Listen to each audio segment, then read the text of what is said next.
It's the centerpiece of the 12-round Lucas Oil AMA Pro Motocross Championship. It packs the biggest crowd, the biggest jump, the best weather, and a July 4th celebration to boot.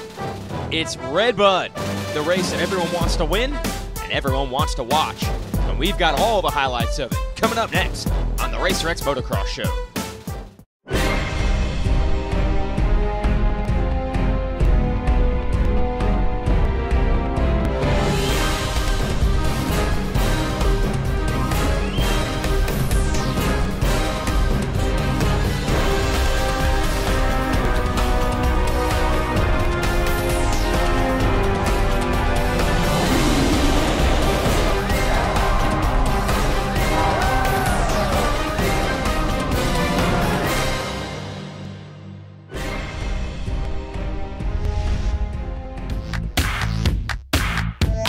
Welcome to Buchanan, Michigan.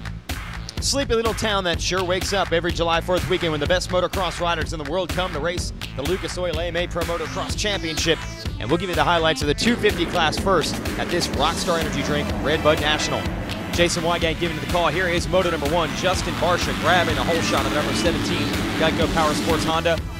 He's got Ryan Sipes in the DNA Shred Stick Star Racing Yamaha in tow. So it's a Honda leading a Yamaha, and then you know the Monster Energy Pro Circuit Kawasaki boys are coming. It's Dean Wilson. He's leading Lance Vincent. Then Barcia goes down, and that hands the lead over to Sipes. Quite a comeback for the Kentucky kid who only returned from injury last week. Behind him, Kawasaki boys battling for second. Wilson in front of his teammate Blake Baggett.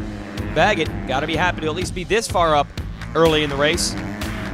He got to watch the leaders duke it out. And then Baggett went to work. He gets around his teammate, Wilson, in a muddy off-camper section, and then zeroes in on Sipes to the lead and grabs the number 1 spot. Barcia would fall again. Tough moto for him. Great moto for Baggett. You know if this kid starts up front, he's going to be hard to beat. And he was unbeatable as he goes on to a first moto win over Wilson and Sipes. Moto number 2, Will Hahn back in action after a broken back and shoulder, pulls a huge hole shot, but it's not to last long because unfortunately Blake Baggett had an even better start this time, and it's no surprise. Baggett's going to get into the lead. Wilson is going to follow him through, and Wilson kept his teammate honest through the first half of this moto. He was determined to finally get an overall win. Yeah, he's the points leader, but he's still winless on the year, and he kept Baggett honest for the first half. But in the second half of the race, Baggett put the hammer down. He dropped 3 seconds off his lap time, opened up a lead, and you're looking at another 1-1 performance. That's 2 in a row for Blake Baggett. He's making up points, but not too many, as Tyler Rattray rallied to finish 3rd in the second moto, even getting close to Wilson for a stretch. That's a 1-2-3 second moto for Monster Pro Circuit Kawasaki.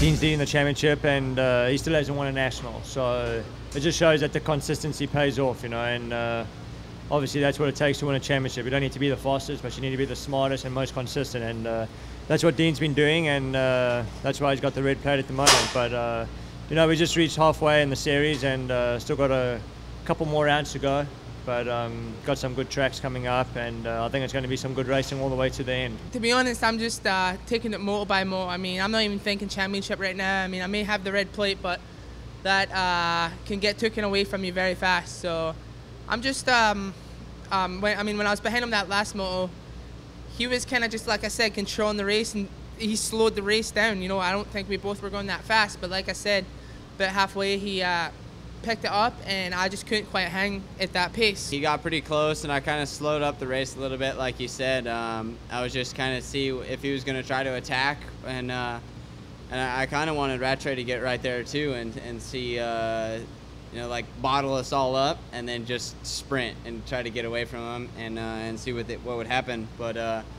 Rattray started getting close.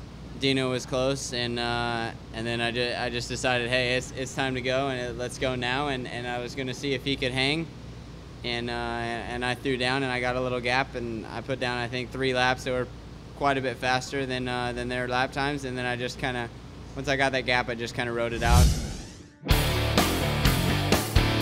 Time for the superstars of the 450 class, which would race second today after the 250s to fit into a live NBC television window. That means a little bit rougher track for these riders. How would they adapt? Let's check out the show. Jake Weimer on the number 32 Monster Kawasaki is going to lead them around early. He's got Davey Millsaps on the Muscle Milk Toyota JGR Yamaha right with him. Millsaps would get around Weimer, take off in the early lead with Reed and Dungey second and third. As for Villopoto, nowhere near the front. He would crash on lap 1. He was 37th early.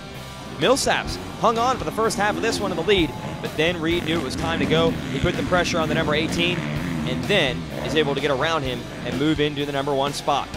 Dungey in third knew he needed to clear Millsaps if he wanted any chance of keeping Reed in sight, and he would do just that. He'd move into the number 2 spot, and on it went. Another classic Reed versus Dungey dogfight. We've seen a whole bunch of them already this season, and this might have been the best yet. Last lap, Dungey leaps past Reed. They're side by side to the exit of this corner. They scrub the table together. Reed just able to inch back out front and hold on to win the first moto over Dungey and Millsaps. Villopoto, 9th. So moto number 2, Ryan Villopoto, he avoided complete catastrophe in the first race, but he needed a bounce back in the second one to get those points back, and that's exactly what he did. He did bounce back. He and Dungey are going to tussle for the lead early. Villopoto will just edge out Dungey into turn 2 to get the lead. Reed was there in third, but Dungey made a mistake on lap 1. Reed made a mistake following him, and that allowed Mike Alessi to put his KTM in front of Reed in third, and as those two battled, it allowed the Ryans to get away. Although Dungey was not quite able to hang with Villopoto in this one, the number 2 pulled away to win the moto and salvage something. Dungey with the 2-2 is going to get edged out, guess what, once again by Reed, who goes 1-3 to take the Redbud overall.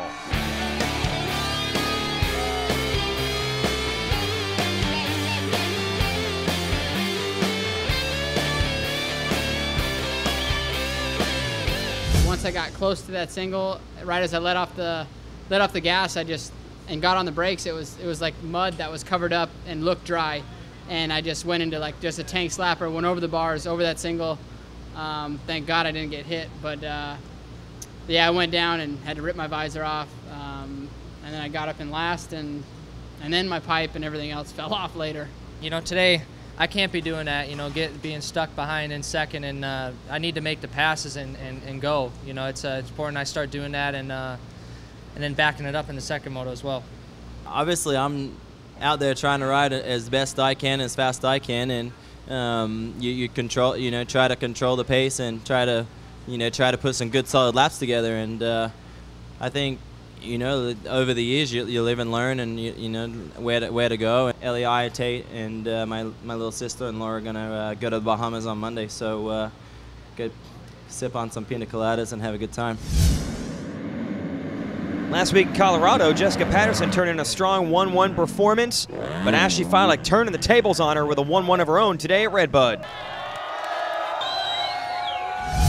right, so that's the action from Redbud. Let's break it down here at Brett Metcalf and the Rockstar Makita Suzuki team. First of all, just what is it like racing at Redbud? What was the track like today? We had rain, we had mud, and then it improved. So what was it like?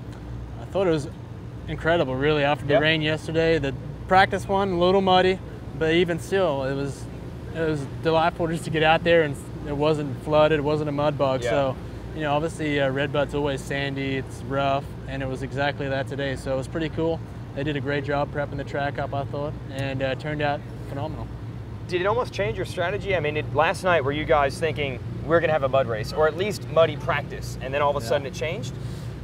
I slept right there, so all night. I was rained all day yesterday, and I still, for some crazy reason, I just knew it was going to be good today. Oh, it's like Redbud, you can't go wrong. I just knew the sun would come out, and it did, man. It was perfect. So I don't know why I was thinking that, but yeah, it turned out good. Now, before we shot this, you were saying you've made some changes, so you're feeling good about the way your program's going. Now, what did you need to work on?